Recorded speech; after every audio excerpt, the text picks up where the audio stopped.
CAA यानी citizenship amendment act को finally India के अंदर लागू कर दिया गया है। इस कानून के तहत बांग्लादेश, अफगानिस्तान और पाकिस्तान से जितनी भी माइनॉरिटी कम्युनिटीज हैं जिनको सताया गया है, जो इनलीगली 31 दिसंबर 2014 से पहले इंडिया के अंदर रहते आ रहे हैं, उनको बीजेपी गवर्नमेंट आसानी से इंडियन सिटीजनशिप दे देगी। लेकिन इस कानून में सिर्फ और सिर्फ मुस्लिम मेजोरिटी कंट्रीज का जिक्र किया गया है। क्या सिर्फ और सिर्फ मुस्लिम मेजोरिटी कंट्रीज में माइनॉरिटीज के ऊपर जुल्म किया जाता है? आइए जानते हैं सच स्टडी के एक और एपिसोड में। क्या इस कानून से जो ऑलरेडी इंडिया के अंदर मुस्लिम कम्युनिटी के लोग रह रहे हैं उनको कोई नुकसान पहुंचने वाला है? यह कानून क्या सच में गैर संविधानिक है? इंटरनेशनल लेवल पर इस कानून को क्यों क्रिटिसाइज किया जा रहा है? इंडिया भर में अलग अलग जगहों पर इस कानून के खिलाफ क्यों प्रोटेस्ट किया जा रहा है? इस कानून के अंदर अफगानिस्तान, पाकिस्तान और बांग्लादेश का जिक्र किया गया है। हमारे ही भारत का एक पड़ोसी देश है बर्मा, जिसे म्यांमार भी कहा जाता है।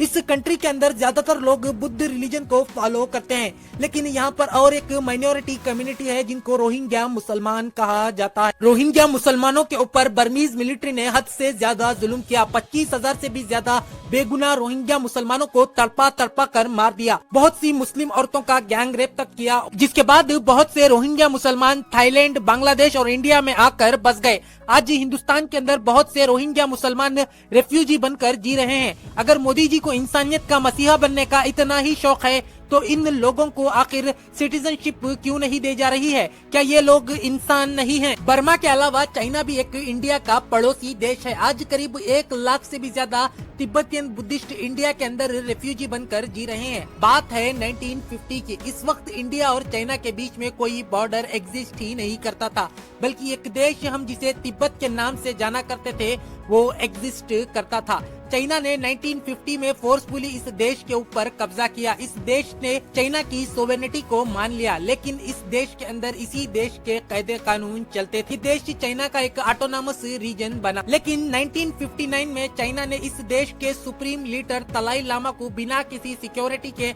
अकेले आने के लिए इनविटेशन दिया, जिसके बाद बहुत से लोगों ने दलाई लामा की जान बचाई और दलाई लामा तब से लेकर अब तक इंडिया के अंदर एक रेफ्यूजी बनकर जी रहे हैं। आज भी चाइना तिब्बत के लोगों के रिलीजन से उनको दूर कर रहा है, उनको उनके कल्चर से दूर कर रहा है, उनको उनकी लैंग्वेज से दूर कर रहा है।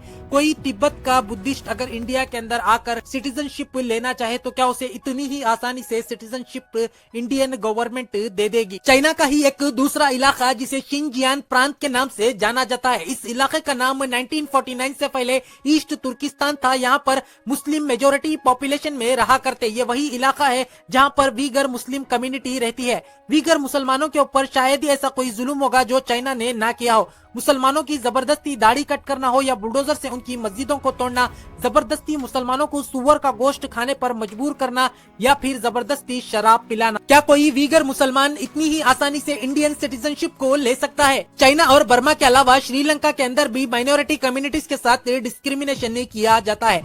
यहाँ पर तमिल लैंग्वेज में बात करने वाले हिंदुओं के साथ भेदभाव किया जाता है। कोई श्रीलंका का हिंदू अगर इंडिया की सिटीजनशिप लेना चाहे तो क्या उसे इतनी ही आसानी से सिटीजनशिप दे दी जाएगी? न सिर्फ मुस्लिम मेजोरिटी कंट्रीज बल्कि इंडिया के पड़ोस में जितनी भी कंट्रीज हैं, इन तमाम कंट्रीज में अलग अलग वजहों से माइनॉरिटी कम्युनिटीज के ऊपर पॉलिटिकल पार्टीज अपने फायदे के लिए जुल्म करती हैं। क्या सीएए से इंडिया में जो मुसलमान रह रहे हैं उनको कोई नुकसान होगा? क्या सीएए गैर संविधानिक है? इसके ऊपर एक अलग एपिसोड आएगा। अगर आपको हमारा वीडियो पसंद आया है तो हमारे चैनल सच स्टडी को सब्सक्राइब कीजिए, वीडियो को लाइक कीजिए, कमेंट कीजिए, ज्यादा से ज्यादा लोगों तक शेयर कीजिए।